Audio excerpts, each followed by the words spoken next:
What a week it's going to be on Capitol Hill. Today, we're going to see about Bruce Orr and his wife and what their relationship is with Fusion GPS. Orr is a guy who met with someone from Fusion GPS on more than one occasion. Why would someone from DOJ be holding those meetings? And by the way, his wife worked for them. The coincidences are piling up way too high. Can you say flatly that Congress will pass this tax plan this week? I can. It's a historic moment, and we're excited to be here. I believe that the president wants to fire Special Counsel Mueller. No, I'm not. A massive power outage brought Hartsfield-Jackson International Airport in Atlanta to a complete standstill for 11 hours. Two little girls making the most of their airport wait, starting a dance-off with the grounds crew member through a terminal window. So cute. The girls and crew member, of course, doing the airplane.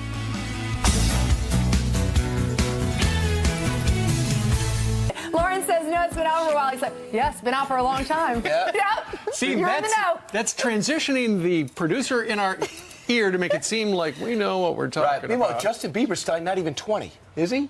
Oh, see, I like him. I know he's gone. I know he's had a lot of trouble, but I like him because he's in a Bible study in California with Hillsong Church, and I'm pulling for him. Does he have a shirt on? I don't know. I don't care. Yeah. Don't know. He doesn't really wear a shirt much, right? Anyway, you know what today is? It's a week before Christmas, and thank you very much for spending the happiest 2 weeks in the calendar with us. Get the cards out, the presents wrapped, lots to do, but try not to get too stressed. Remember the reason for the season. Don't get too stressed. Try to enjoy every single second of it. That's right. But I tell you what, right now we're going to start this hour with some news. And the power is back on at the world's busiest airport. How many of those folks were actually traveling somewhere for Christmas? Thousands, 1,100 flights were canceled, leaving thousands of passengers stranded in the dark for a very long time. Jonathan Siri joins us now live at Atlanta's Hartsfield-Jackson Airport with the latest. I was just saying, don't be too stressed. Unless you're in the airport, that is a stressful situation, Jonathan, but glad the lights are back on.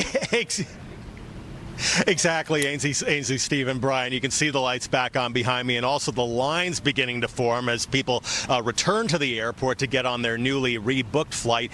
Add that to the normally busy holiday travel season already underway. The power was restored nearly 11 hours after it went out. Now, during the outage, jetways could not be wheeled out to planes to allow passengers to board and disembark.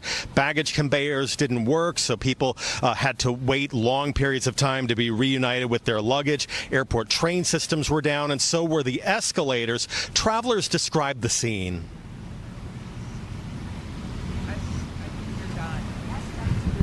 Nothing happens, and then they flickered again, and they didn't come back. I literally spent a whole 7 hours on an airplane without food or water. We have to go through the tunnels that are pitch black. It's scary. The FAA issued a nationwide ground stop for flights headed to ATL, meaning planes were ordered to stay on the ground at their departure airports. For planes already in the sky, many of them were diverted. The power outage affected all airlines here at this airport, including Atlanta-based Delta, which canceled nearly 1,000 flights on Sunday. Now, today, the airline has scaled that back, canceling only 300 flights, most of them inbound flights early this morning. The airport is rapidly returning to normal, but again, passengers can expect long lines at ticket counters and baggage claims, so get here with plenty of time to spare. And then as far as what caused this outage, Georgia Power says it was an electrical fire in an underground station. It didn't injure anyone. Firefighters got the flames under control, but not before they spread to other substations, affecting redundant backup systems servicing this airport. Back to you guys. All right. Thanks, Jonathan. Great. Hopefully things will get better and people will be back on flights. Meanwhile, 4 minutes after the top of the hour, it's going to be a big week.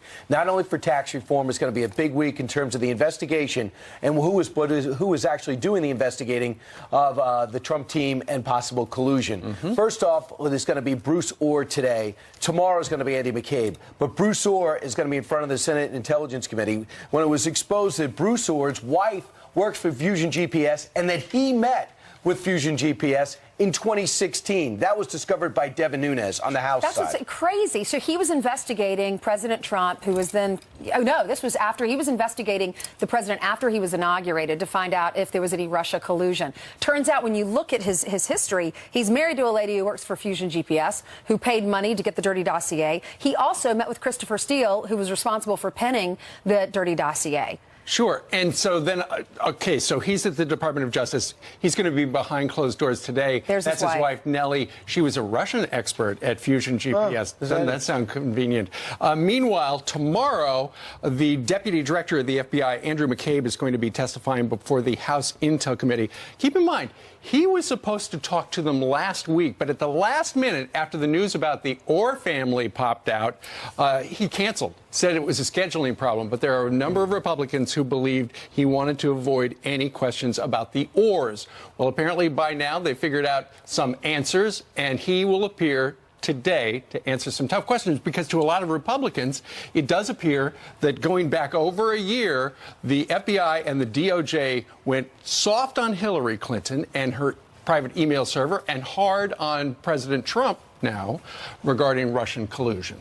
And when it comes to Orr, Ainsley, they actually believe that they met during the, Devin Nunes says, we believe that Orr met with Christopher Steele during the 2016 campaign, not even before the election was actually won.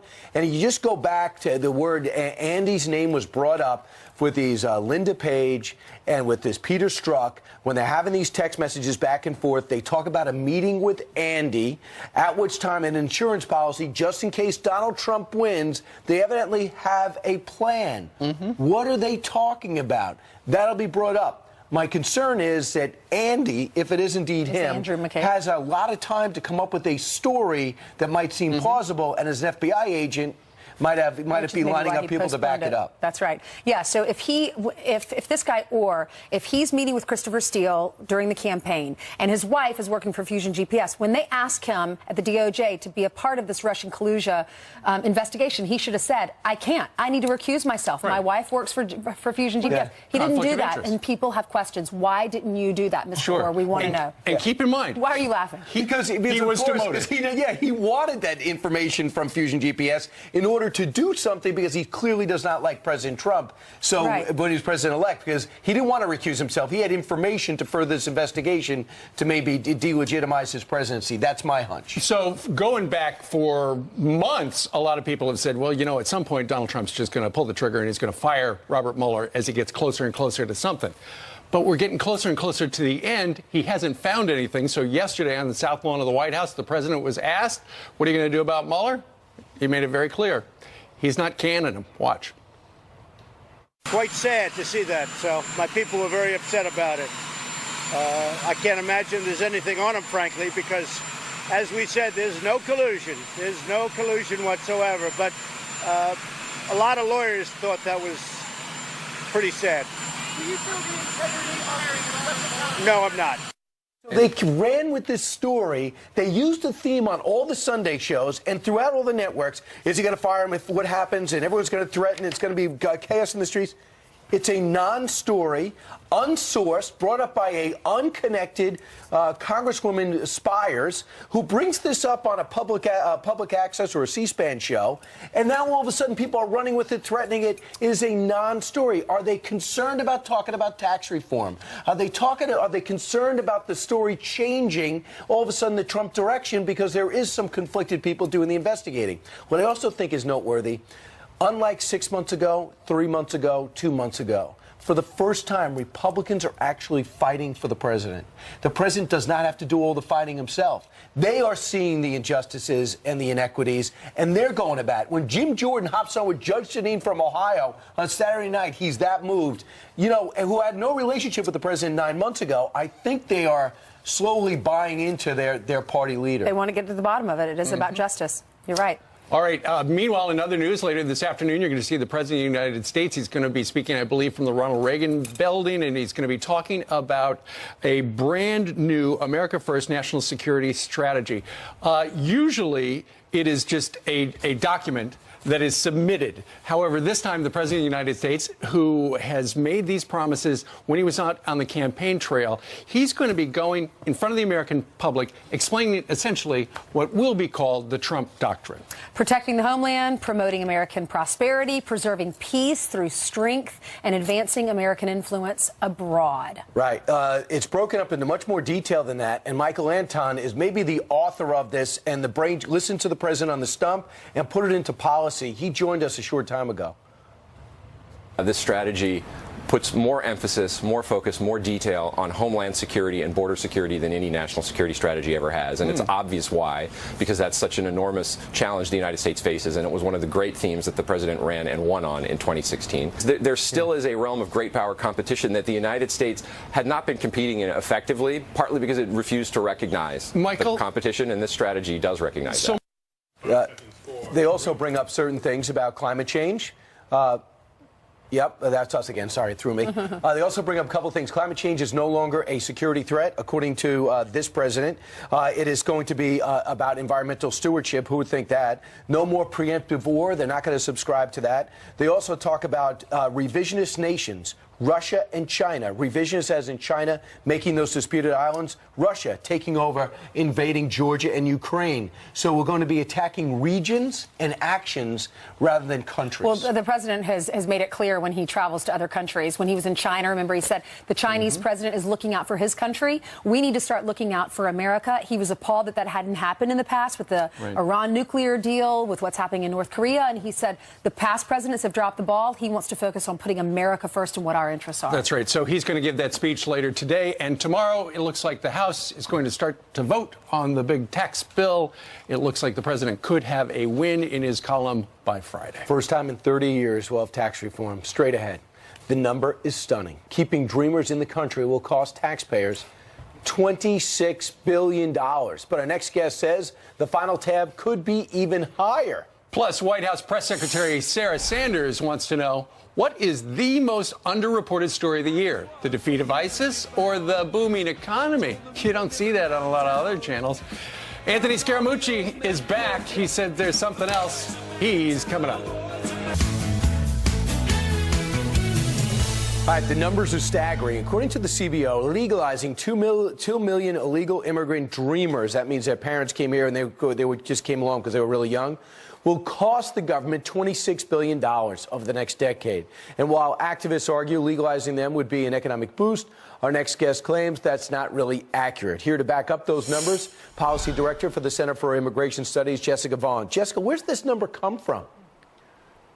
This comes from the Congressional Budget Office, which are like accountants to Congress, and they run the numbers on the population that would be covered by this amnesty and according to the legislation, and they look at the fiscal costs.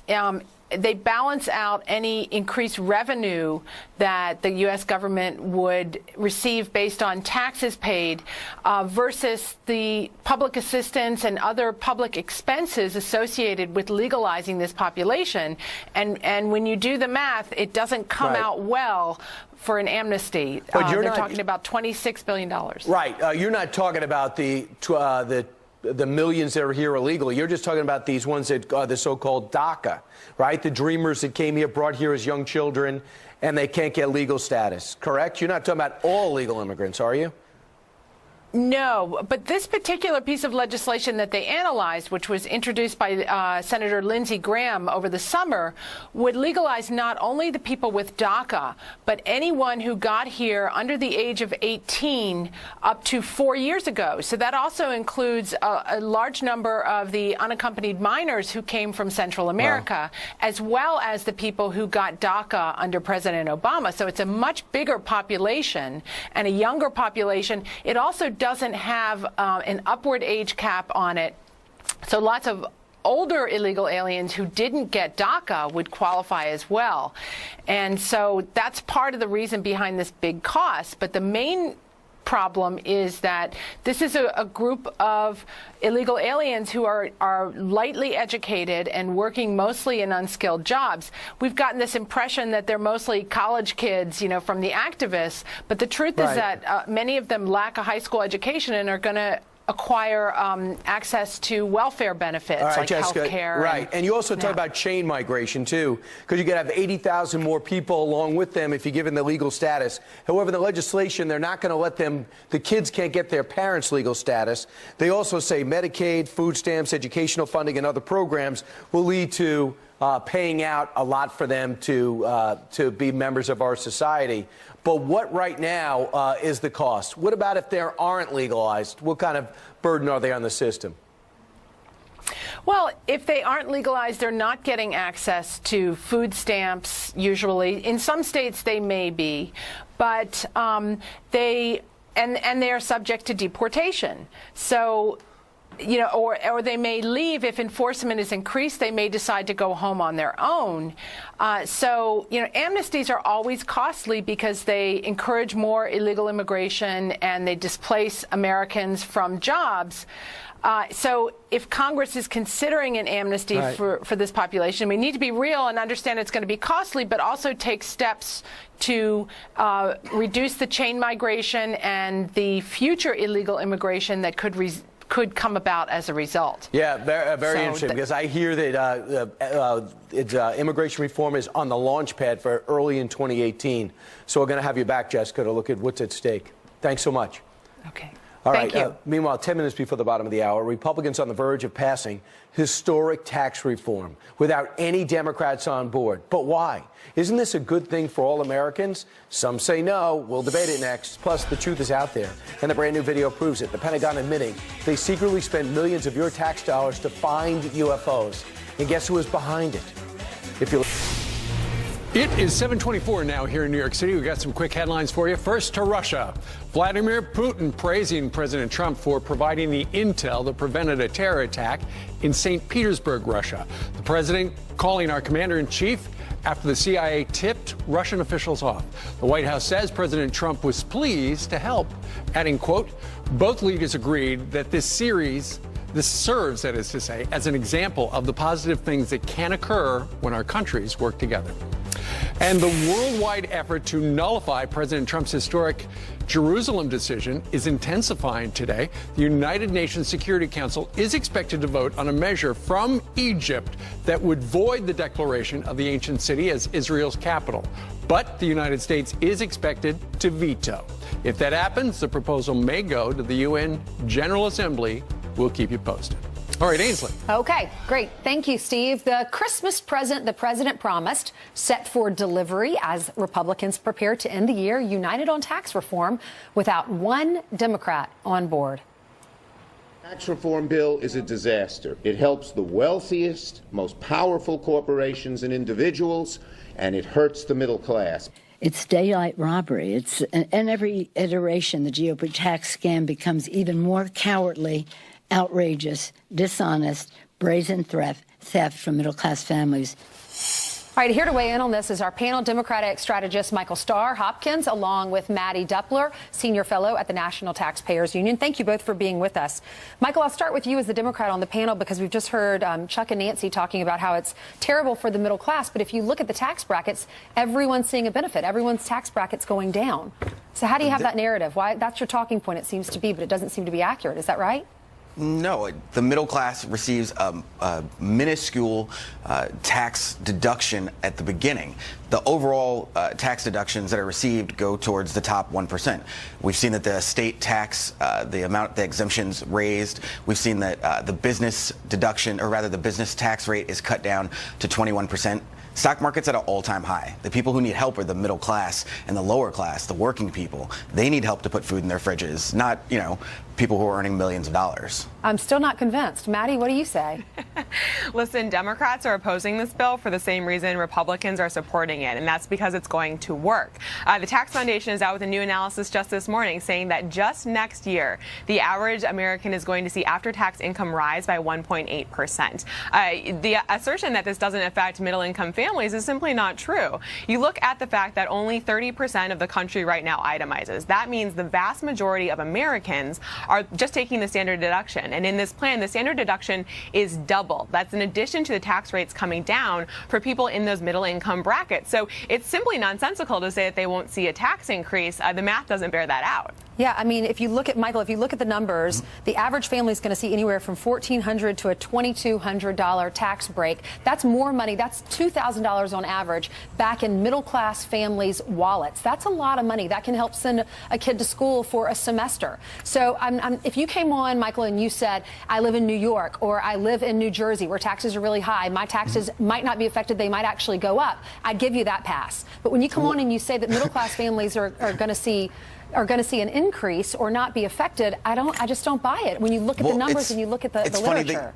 It's funny you say that, Ainsley, because I'm actually exploring a run for U.S. Senate in New Jersey for that very reason. Because as a millennial, we're watching the deficit explode. We're watching Republicans talk about reducing the state and local tax deductions. And we're looking at a president who ran on populism now basically run on corporate kickbacks. I mean, this is not the America, this is not the Republican Party that Republicans like Reagan used to stand for. Democrats may not be perfect, but at least we're actively trying to make life better for the middle class. I'm not really sure what Republicans are doing anymore. Interesting that you're running. Maddie, maybe it's up to these local officials to lower the taxes state by state, the SALT tax, because the federal government might be lowering the brackets. But if you live in some of these high state tax or high tax states, it gets very expensive. I absolutely hope that that will be the effect of passing federal tax reform. These states where the tax burden is extraordinarily high and politicians are inoculated from their decisions to keep taxes high by the state and local tax deduction should certainly feel pressure to be better stewards of their taxpayer dollars. And listen, the people who take the state and local tax deduction, just like a lot of other credits and deductions, are high income earners. People who are not making as much money as someone living in a high tax state like New Jersey, they're the people who are going to benefit from tax reform that allows them to increase the standard deduction. We're going to go from 70% of people taking the standard deduction to probably 9 and 10. Both that simplicity and the relief granted in the plan is good for Americans. Okay, Michael, Maddie, thank you so much for being with us. Michael, if you win, you got to lower taxes in that state. A lot of our coworkers here live there. Thank you so much. Merry Christmas to both of you. All right, he beat out Roy Moore in the Alabama special election, but Doug Jones is already breaking with Democrats. What he just said, that you might actually like. That's coming up next. Plus, did the media give the president a fair shake this week or this year? Anthony Scaramucci says there is one thing that no one is talking about, but everyone should be talking about it. And there he is. He's on our set. He's here live next.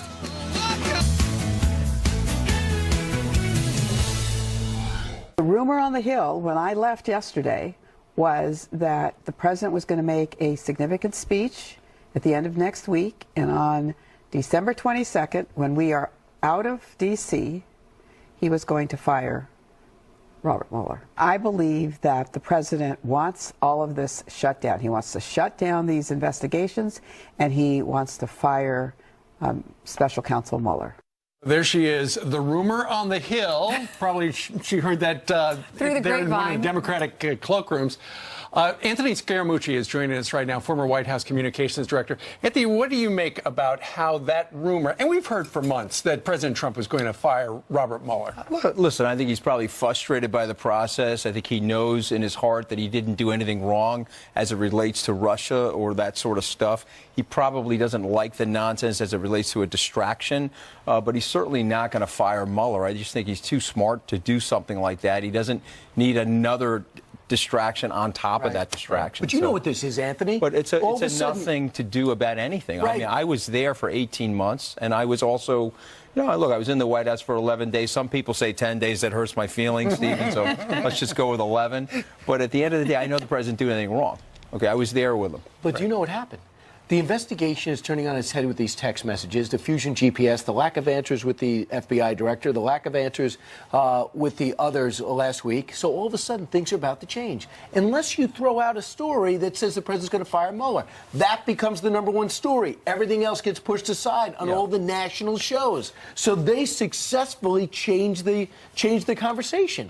But he's usually for a non-story. He's usually one step ahead of them. You know, back in the summer, you guys may remember they put out that Russian sanctions bill. The president decided to sign that, even though he probably had some objections to it, because he knew that it would be much do about nothing in the Congress again on Russian sanctions. And so here's what we need to talk about, though. Booming economy, rising wages, real job growth, real wage growth for lower and middle class families. And you're going to get tax relief here shortly. And that's going to be very meaningful to a lot of these families. Just think about more disposable income for lower and middle income families next year. That's a phenomenal thing. Starting in February. You'll feel it in February. And by the way, that's what the president ran on. And the American people feel that, and the American people know that. And so there's a big media distraction going on right now. But I predict by the middle of next year, people are going to say, wait a minute, this guy's doing an amazing job. The economy's booming. Right. And I think he's going to surprise in the 2018 congressional election. What do you say to these Democrats, the naysayers, the Chuck, Nancy, actually all of them, because none of them is going to vote for it? We just had a guest on saying it's going to hurt the middle class. We heard Chuck and Nancy say it's going to hurt the middle class. Is that true? No, it's obviously not going to hurt the middle class. I think there's if you go through line by line, there's slight unevenness here and there, but there's nothing you can do about that. You know, the president unfortunately can't wave a magic wand and dictate the perfect tax plan. He's got to deal with this recalcitrant Congress. But if you look at the thing by and large, it is very meaningful to a disposable income increase for middle class families by and large. That's going to mean the economy is going to grow more next year, Ainsley, than even this year. That's going to be phenomenal for the stock market. Sure. And in general for everybody. So when you have naysayers sitting here on this couch, remind them that just disposable income increase, which leads to greater consumption, is going to lead to more growth for the economy and lift everybody's boat. That's the most important thing to say to them. Right. As soon as there's a tax cut, the federal government is going to start withholding less, so people are going to start feeling it in February. Exactly. Anthony, you know, the Democrats have been very effective during Ainsley's conversation, talking about how the middle class is going to get not getting a good deal here. When you look at how the American public felt just before the Reagan tax cut, this is really interesting. Back in 1986, American overall assessment of the tax bill, 39% approved of it, a third disapproved, and 28% no opinion. And then keep going, yeah. And then Americans on the tax bill's effect on their taxes, 18%, only 18% said it's going to go down, 30% said it's going to stay the same, 41% said it will go up. Now, that was a tax plan that went from 50% tax rate to 28%, and yet the American people are still dubious on accepting this massive transformation. And history will judge that unleashed tremendous growth in the United States, literally helped to create Silicon Valley, unleash all of the technology and social media, and that's this kind of president. Okay, this is a transformative president, and my prediction is that shortly before the 2018 election, congressional elections, this stuff will start to really impact families, and it'll have a positive benefit at the polls. All right. Meanwhile, you were the communications director for 11 days. Thank you for saying 11. Sarah Huckabee Sanders. Why say 10 when you can say 11? Exactly. Sarah Huckabee Sanders was tweeting over the weekend. She said, which is the more underreported story of the president's year one? Defeat of ISIS, booming Trump economy? And Anthony, you say what? Well, I actually think that it's national security in general. I think he's going to get something together with the Chinese and the North Koreans, but he's also been very strategic in the Middle East. I spent 3 or 4 days in Israel prior to the Thanksgiving holiday, and I think he's got a plan in place. When he finally unfolds that plan, you'll see an opportunity there to have lasting peace. I really believe that. And so we'll see. It's underreported. He's got great street smarts. He's got great common sense. And he has strengthened our alliances around the world, and he's made Americans safer. And so I think that's going to start to unfold as well. Trends are heavily against Republicans in the midterms. The president has pledged to personally go out there and campaign. What's at stake if they lose either chamber? Well, listen, he's up against it because we know historically congressional elections in the first term, it's usually rough on a president. Go back to President Obama. He said in 2010 he got shellacked. So you know you're always up against it. The 1982 Ronald Reagan, he got hit pretty hard. So typically what happens in America, they try to balance things out by shifting things. If you've got a Republican president, you may get more Democrats in the Congress and the Senate. But this is a unique situation where, because of the president's economic agenda, if he goes out there and he uses his great salesmanship and his communication skills, I think he's going to win more and keep more congressional members than people predict. They got to go right for impeachment if he loses the House. They're going to go right for impeachment. What are they going to impeach him on? That doesn't stop them. Yeah. They're still voting on a daily basis. That's the whole thing. I mean, impeachment is political, and they're kind of political. No, I understand that, but my point is that, like, at some point, through good communication and through awareness, we got to get it out to the American people. What are you going to impeach the guy on? He hasn't done anything other than, and I say this to my liberal friends, tell me the policy that the president has put in place in the last 10, 11 months that has been so objectionable to you. Right. You can't find one. Can't find one. All right, Anthony. All right, great seeing you guys. It's good to be back, guys. Merry Christmas. I'm allowed to say that, right? Yeah. Happy Hanukkah, Happy Kwanzaa, whatever you're celebrating. I hope it's a great one. All right, thank you very much, sir. All right, now to some more headlines this morning. Doug Jones is not in Washington yet, but the Democratic Alabama senator-elect says he's ready to reach across the aisle. I'm going to be a Doug Jones Democrat for sure. I'm going to be looking at issues on both sides. I'm going to do what I believe is in the best interest of both the country and my state. Everybody thinks because you're a member of one party or another, you're going to vote a certain way. Don't expect me to vote solidly for Republicans or Democrats. Jones says the country needs to move on from sexual harassment allegations against President Trump, and he was declared the winner of last week's race against Republican Roy Moore, who still has not conceded. And we are getting our first look at just one of the strange encounters investigated by the Pentagon's formerly secret UFO program, the eerie footage captured by a Navy pilot near San Diego in 2004. There's a whole fleet of them. Look on the ASA. My gosh.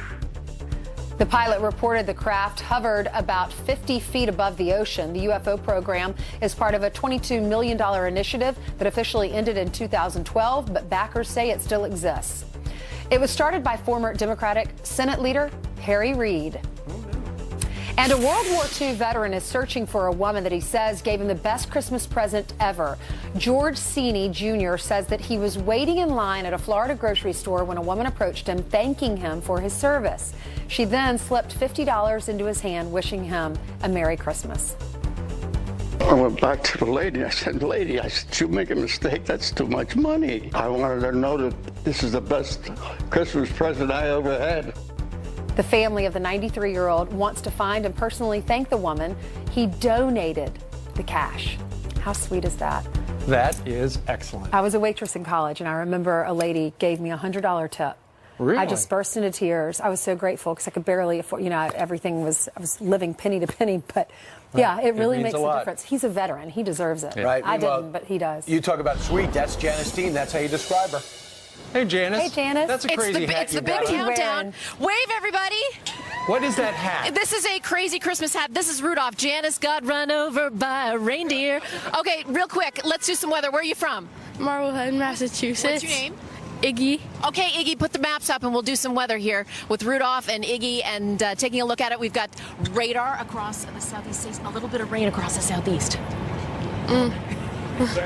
Little bit of rain across the southeast. A little bit of All rain right, across and the it's going to warm up here in New York City, everybody. Wave to everyone at home, okay? Are you guys excited to be on TV? Yes. Merry Christmas inside the studio. Merry Christmas. Merry Christmas. All right. Thank you very much, Janice and Rudolph. Meanwhile, it's America First. That's President Trump's new national security strategy that's going to be unveiled later today. What does it mean? Dr. Sebastian Gorka.